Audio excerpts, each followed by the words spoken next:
Agora, na segunda aula de fisiologia respiratória, a gente vai falar um pouco sobre ventilação pulmonar. Então, o que é ventilação? É a entrada e a saída do ar entre a atmosfera e os alvéolos pulmonares. Então, o ar entrando nos pulmões e nos alvéolos, consequentemente, e saindo deles. Isso que é o processo ventilatório. Essa troca de ar.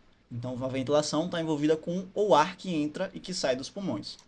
E a ventilação é dividida em dois momentos. A inspiração, quando a gente está puxando o ar, e a expiração, quando a gente está colocando esse ar para fora.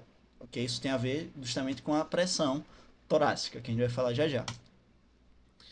Para a gente entender a ventilação, é importante a gente conhecer as leis dos gases. Beleza? São algumas leis que a gente coloca aqui, mas não precisa lembrar o nome, ok? É mais importante você entender o que é que elas significam. A lei de Dalton, ela diz que a pressão total de uma mistura de gases é igual à soma das pressões parciais de cada gás. O que é isso? Se eu tenho um recipiente, por exemplo, os nossos pulmões, um conjunto de diversos gases, oxigênio, gás carbônico, nitrogênio, entre outros, a pressão total disso vai ser a soma da pressão de cada um desses gases, porque os gases ele possuem pressão parcial, ou seja, cada gás possui sua pressão individual. Eu tenho a pressão do oxigênio, eu tenho a pressão do gás carbônico, e uma não interfere na outra. Seria basicamente a concentração deles. Então, quando a gente está falando de líquidos e tal, a gente geralmente fala de concentração. Aqui a gente vai falar de pressão parcial de cada gás. A segunda lei fala que os gases e suas partes individuais movem da região de maior pressão para a região de menor pressão. Então, se em um local eu tenho muita pressão, o gás vai sair daqui e vai para onde ele tenha menor pressão. Então, ele vai fazer esse trânsito. E o inverso também é verdadeiro. Quando tem menos pressão no local, ele meio que puxa o ar. Então, o ar vai de onde está maior pressão para esse local que tem menos pressão. Isso vai ser importante na hora que a gente for falar da inspiração e da expiração. Por quê? Na inspiração, eu estou deixando menos pressão no pulmão, então o ar vai entrar. Na expiração, eu estou aumentando a pressão do pulmão, então o ar vai sair. E isso está muito relacionado com a outra lei, que é a lei de Boyle, que fala que o volume de um recipiente e a pressão são inversamente proporcionais. Então, se o volume muda, a pressão vai mudar de forma inversa. Se o volume aumenta, como por exemplo na inspiração, que eu estou aumentando o volume, a pressão vai diminuir. Se o volume diminui, como na expiração, a pressão vai aumentar. E por isso eu faço a entrada e a saída do ar. Agora, uma parte importante da mecânica respiratória são os músculos que estão envolvidos na respiração. Então, a gente tem aqui no tórax uma musculatura diversa que vai ajudar e gerar esse processo de respiração, de ventilação. Então, a gente tem os nossos principais músculos. O diafragma é o músculo mais importante para a respiração. Então, ele fica aqui na região inferior, ele é o limite entre o tórax e o abdômen. E ele vai fazer esse movimento de descer e subir para poder aumentar ou diminuir o volume do pulmonar, consequentemente aumentando ou diminuindo a pressão também. Então ele é o músculo mais importante quando a gente fala de mecânica respiratória. Ele é o principal.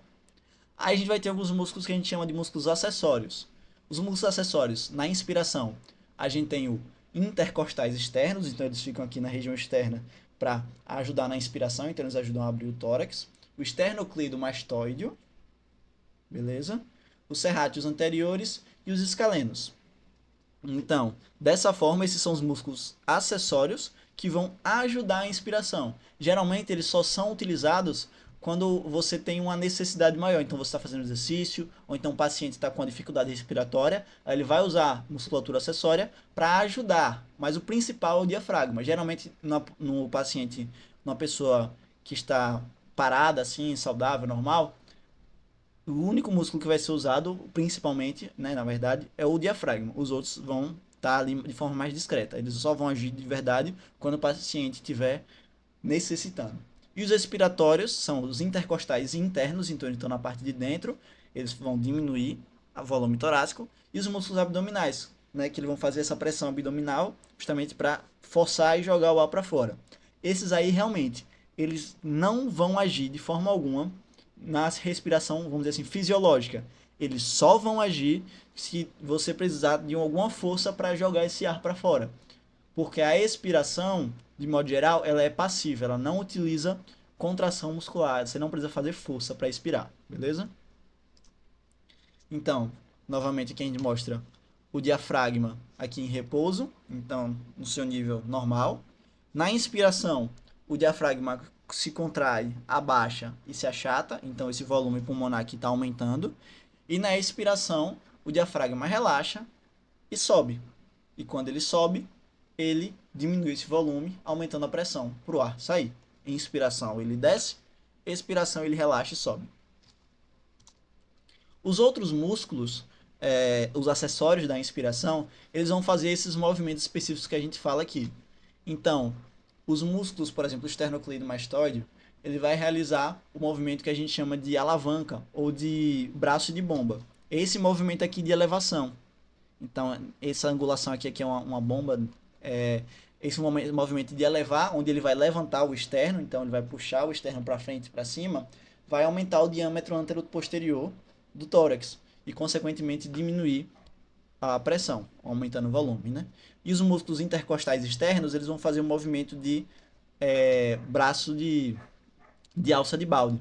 Então, os músculos estão inseridos por fora das costelas e vão fazer a costela fazer esse movimento aqui, aumentando o diâmetro lateral e, consequentemente, reduzindo a pressão.